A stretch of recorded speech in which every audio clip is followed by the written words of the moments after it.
परमात्मने नमः। ओम श्री सत्य गुरुदेवाय नमः।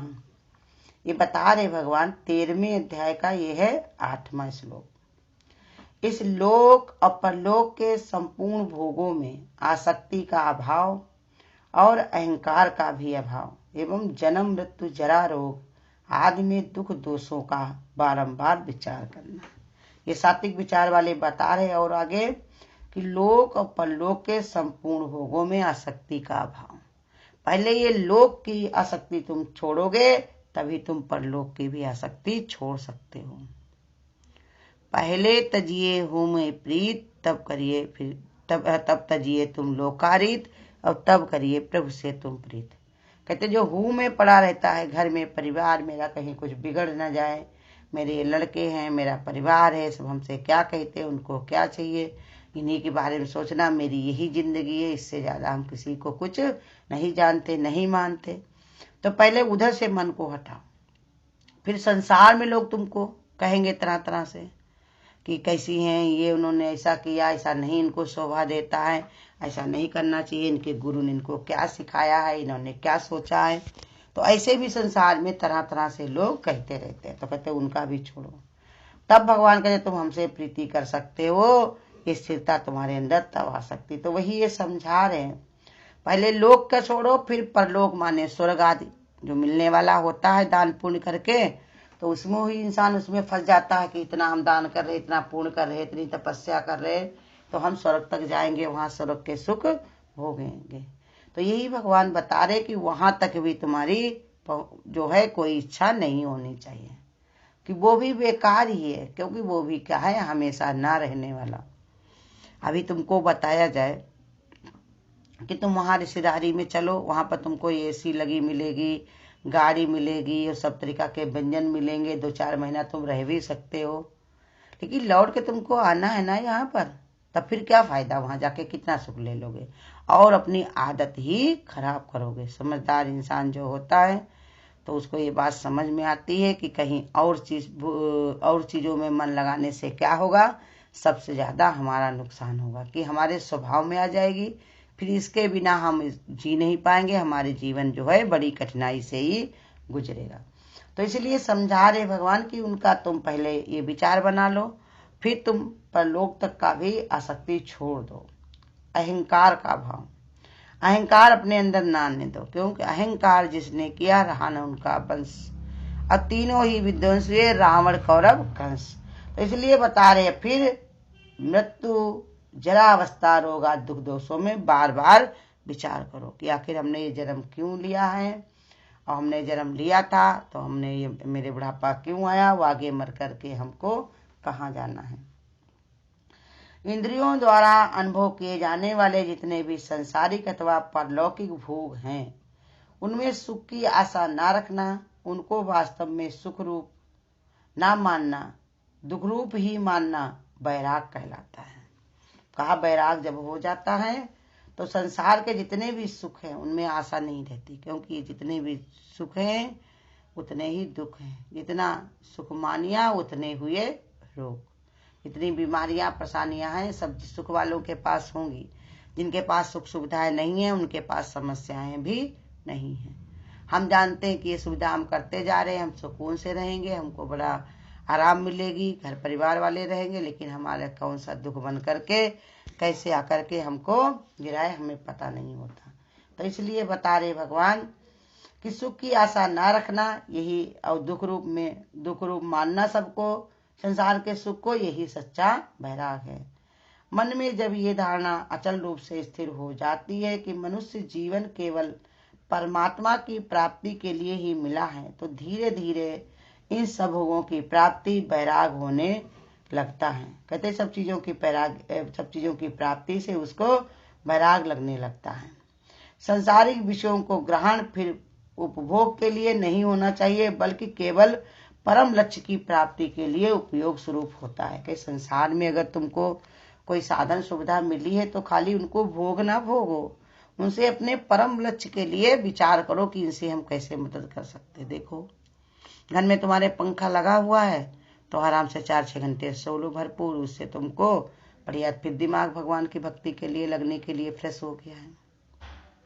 अब ये नहीं है कि सत्संग भजन हो रहा फिर भी तुम पंखे के नीचे बैठे हो कि वहां पंखा मिले ना मिले, कूलर में लेटे पड़े हो, एसी में पड़े हुए हो। तो इसलिए सुख मिला है तो उसका तुम काम करो, लेकिन भगवान की भक्ति के लिए ही उसको लगाना है। खाने पीने की चीजें भगवान ने तुमको दी हैं, तो जिससे तुमको ताकत मिले, जिससे तुम्हारा शरीर स्वस्थ रहे, वो चीज खाओ और अपने को फिट रखो। तो भगवान का कार्य भी जो है संसार में प्रचार प्रसार है वो तुम ज्यादा कर पाओगे। खाली ये जो बताते हैं ज्ञान को, खाली उन्हीं का काम नहीं है, जो सुनते हैं उनका और ज्यादा काम है। क्योंकि संत जो अगर संत नहीं होंगे तो कोई कार्य गुरु नहीं कर सकते हैं। बिना, भगवान ने कहा कितना भी कितना बढ़िया होशियार हो, लेकिन बिना उसको छेनी सतौड़ी के वो कोई कार्य नहीं कर सकता। हरि के उसको कुछ नहीं हो पाएगा। कितना भी बड़ा मिस्त्री हो, लेकिन उसके अगर औजार नहीं है तो वो कोई काम नहीं कर पाएगा। ऐसे ही संत महात्माओं का भी बहुत बड़ा योगदान रहता है। वो अगर इस जगह जगह जाकर के महत्व को ना बढ़ाए तो गुरु को कोई नहीं जानेगा कि गुरु ने क्या किया। वही जाकर के महिमा का गुणगान करके संसार में इसका प्रचार प्रसार करते हैं, जिससे सबको सुख मिलता, आनंद मिलता है। भगवत साक्षात्कार रूपी परम सुख के सामने संसारिक भोगों के मिलने वाला सुख फीका और सारहीन लगने लगता है। कहते जब वैराग होता है सच्चा, तब फिर उसके अंदर जब ऐसी इंद्रियों में विचार करके जब मन में वैराग आता है तो संसार के जितने भी भोग हैं सब कैसे लगने लगते, सब फीके फीके लगते हैं। और बता रहे अहंकार का भाव। अविवेक के कारण शरीर मन बुद्धि इंद्रियों आदि में ऐसी भावना रहती है कि मैं इन सब का स्वामी हूँ। ये भी एक प्रकार का अहंकार है। इन सब की केवल उपयोग की वस्तुएं समझना ही धीरे धीरे अहंकार का नाश कर देता है। यही अहंकार का भगवान ने कहा अभाव होना चाहिए। जन्म मृत्यु जरा व्याधि दुख दोष में विचार करना। जन्म मृत्यु वृद्धावस्था रोग के सब अत्यंत कष्टकर हैं। कहते ये जो वृद्धावस्था के जो रोग है और जन्म लेना बहुत कष्टकर है, और मृत्यु को प्राप्त होना भी बहुत कष्टकर है। क्योंकि तुमने तरह तरह की चीज जोड़ी है, ममता डाल डाल करके, लड़के हैं बच्चे हैं, इतना शरीर से तुमने था अपना मोह ममता की, ये संसार की चीज वस्तु तुमने गिन गिन के ढूंढ ढूंढ के बनाई है कि इसे हम सुख लेंगे आराम करेंगे, लेकिन छोड़ के चलना ही बड़ा कठिन है। प्राण भी ऐसे नहीं निकलते। गुरु बताते कि जब 1000 बिच्छू एक साथ डंक मारे, एक बिच्छू अगर काट लेता है इंसान तो कैसे तिमचा तिमचा घुमा करता है, चिल्लाता रहता है। अब ऐसे 1000 बिच्छू जब एक साथ काट ले, इतना जो दर्द होता है उससे भी ज्यादा दर्द होता है प्राण को निकलने में। कोने कोने में, महीन महीन सांकों में, जरा जरा सी नसों में हमारे कैसे ही प्राण सब व्याप्त हैं, तभी तो सब कार्य हो रहे हैं। उनसे निकलने में धीरे धीरे परेशान होने, तभी देखो कितने लोगों को लेट्रिन होने लगती हैं, कितने लोगों की घेंगी बन जाती हैं, कितने लोगों का शरीर स्थिर नहीं रहता है, कैसे हो जाता है। तो ये सब बता रहे कि मृत्यु में भी बहुत कष्ट, और जन्म को तो वही बता रहे जब स्त्रियां जब इतनी ताकतवर होती हैं, सब शक्ति उनके अंदर होती, तो वो भी तौबा बोल देती हैं। इतना जब जन्म होता है बच्चे का तो उनके भी इतना दर्द इतनी पीड़ा रहती है कि उनको पता नहीं चलता है कि अब हम बच पाएंगे कि नहीं। तो वो अबोध बच्चा जो जन्म लेता है वो कितनी जगह कष्ट में बैठा हुआ लेटा हुआ है, कितना मुश्किल से उसको जौन है धरती पर आना कितना ही कठिन होता, तो उसको कितना कष्ट होगा। तो इसलिए समझा रहे कि सब बहुत कष्टकर हैं, अत्यंत कष्टकर हैं। ये समझ लेना, इसमें दोष का दर्शन करना है। जीवन के प्रत्येक क्षण में इसी भाव को बार बार धारण करना, इसमें दोषानु दर्शन है। कहते हैं इसमें जो जो कमियां हैं, जन्म मृत्यु वृद्धावस्था के रोग, इनमें जो परेशानियां होती हैं उनको बार बार हमको ये देखना है कि हमको अब ये 6 उर्मियों में नहीं फंसना है। 3 ही अवस्थाएं होती हैं, जन्म मृत्यु और 4 अवस्थाएं हमारी होती हैं, बचपन, युवावस्था, अधेड़ अवस्था और वृद्धावस्था। तो 6 उर्मियां जो हमारे 6 बंधन हमारी कड़ियां हैं, इनको दोष देख करके कि कितनी कष्टदायक हैं, हमको ये बार बार नहीं धारण करनी है। तो ऐसे ही समझदार इंसान अगर एक बार जेल में चला जाता है तो कहता अब हम यहाँ लौट के कभी नहीं आएंगे। तो ऐसे ही हमको लोगों को गुरु समझा रहे कि ये संसार क्या है, एक जेल खाना है। वहाँ ये जेल होती है तो छोटी जेल होती है, उसमें थोड़े लोग बंद हैं, लेकिन ये संसार रूपी जेल में हम लोग बंद हैं। छोटे छोटे घरों में 5 लोग, 4 लोग, 2 लोग, 6 लोग, 10 लोग ऐसे रह रहे, वो जेल ही है। कैसे? सबके अनुसार चलो, और कोई किसी के अनुसार चलना नहीं चाहता, और ये छोड़ भी नहीं सकते हो, और पकड़ में आता नहीं किसी के। जीवन के प्रत्येक क्षण में इसी भाव को बार बार धारण करना है कि इसमें बहुत ही दोष है, माने बहुत सारी परेशानियां हैं इसके साथ। साधारण रूप से समझा जाता है कि भगवान तो दिखाई देते नहीं है, तो उनकी सत्ता पर कैसे विश्वास जमे। परंतु दूसरी ओर ये चारों वस्तुएं तो नित्य प्रति देखने में, अनुभव करने में आती हैं।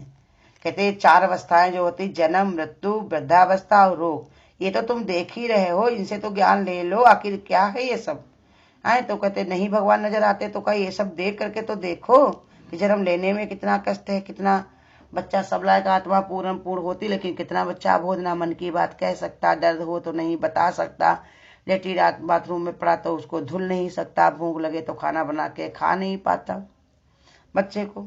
अब बूढ़ा हो जाए फिर वही दशा होती है, बिस्तर पे पड़ा मंगी हो दूध न मिली है पानी है। ऐसे समय से आता अपना ही रुपया पैसा, अपनी सब बनाई हुई सुविधाएं होती, लेकिन तुम्हारे काम नहीं आती। और कोई रोग लग जाए तो कहते अपना ही शरीर अपने हाथ में नहीं आता, ये नहीं खा सकते, वो नहीं खा सकते हो, ऐसे नहीं बैठ सकते हो, ऐसे नहीं लेट सकते हो, कितनी सारी समस्याएं होती। तो इसलिए बता रहे, वो तो तुम्हें दिखाई पड़ रही हैं कि जो चारों चीजें दोष से भरी हुई हैं, उनको तो देखो, उनको तो जानो, उनका तो अनुभव करो।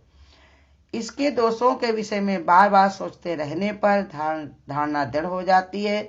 न जाने किस समय मृत्यु आ जाए, और न जाने किस समय हमारा शरीर रोगों से आक्रांत हो जाए। रोग कब, कौन सा रोग किस शरीर में आ जाए पता नहीं है। यदि आयु अधिक हो गई तो बुढ़ापा तो घेर ही लेगा, और जन्म के समय जो पीड़ा शिशुओं को होती है वो भी दिखाई देती है। इन सब पर विचार करते रहना, संसार की ओर विरक्ति का भाव दृढ़ होकर मन शाश्वत शांति पाने के लिए तीव्र उत्सुकता से भर जाता है। कहते जो ऐसे विचार करता है, बार बार इस बात को समझता है, कोई गुरु संत मिल जाते हैं तो उसको अच्छे से समझाते हैं, फिर उनको बात को मानता है कि देखो इनको हमसे क्या मिलता है, जो हमारे लिए ही सब बता रहे, हमको ही समझा रहे हैं क्या, इनको हम पैसे भी नहीं देते, कोई इनसे कोई मतलब भी हमारा नहीं है, फिर भी समझा रहे हैं। कहते भगवान बसे संत की रचना, भगवान ही आकर के संतों की जबान में बैठ करके सबको समझाने का काम करते हैं। अब वो भाग्यवान जो होता है, जो इस बात को समझ लेता, अपने जीवन का कल्याण करता है। तो इसलिए बता रहे कि अपने ये चारों चीजें देखो और समझो कि आखिर में जन्म, मृत्यु, जरा, व्याधि, दुख दोषों में बार बार विचार करना। ये देख करके बार बार ये विचार करो कि इतने बड़े मुश्किल से हमने ये सब बंधन काटे। अभी 3 अवस्थाएं तो लगभग हो ही गई सबकी हैं, तो कहते काटे, अब ये 4थी अवस्था को भी ना आने दो। भगवान ने कहा जन्म तो सबने ले लिया है, और ये घर परिवार भी बना लिया गलती पे गलती करके, अब मृत्यु का विचार ना करना। सब लोग मन में यही विचार करो कि हमको भगवान से मिल करके एक हो जाना है। भगवान ही मेरा परम साथी है, परमात्मा ही मेरा घर है, वही मेरा आश्रय है, वही मेरा माता है, वही मेरा पिता है, उसी पास हमको जाना है। और उसी के पास जाने के लिए हमको अपनी तैयारी करनी है, तो हमारा जीवन बैरागी त्यागी बने। रोज गुरु हमको यही सिखा रहे कि जितना हम ज्यादा अपने अंदर ये त्याग विचार भावना रखेंगे, बैराग विचार भावना रखेंगे, उतना हम भगवान की ओर बढ़ते जाएंगे। हमारे कदम रुके नहीं होने चाहिए, हमेशा बढ़ते होने चाहिए। बहता पानी निर्मला, रुके तो गंदा हो। हरिओम। अगर आपको आज की वीडियो अच्छी लगी हो तो वीडियो को लाइक और शेयर करना ना भूलें। आगे की वीडियोस देखने के लिए चैनल को सब्सक्राइब करें और नोटिफिकेशन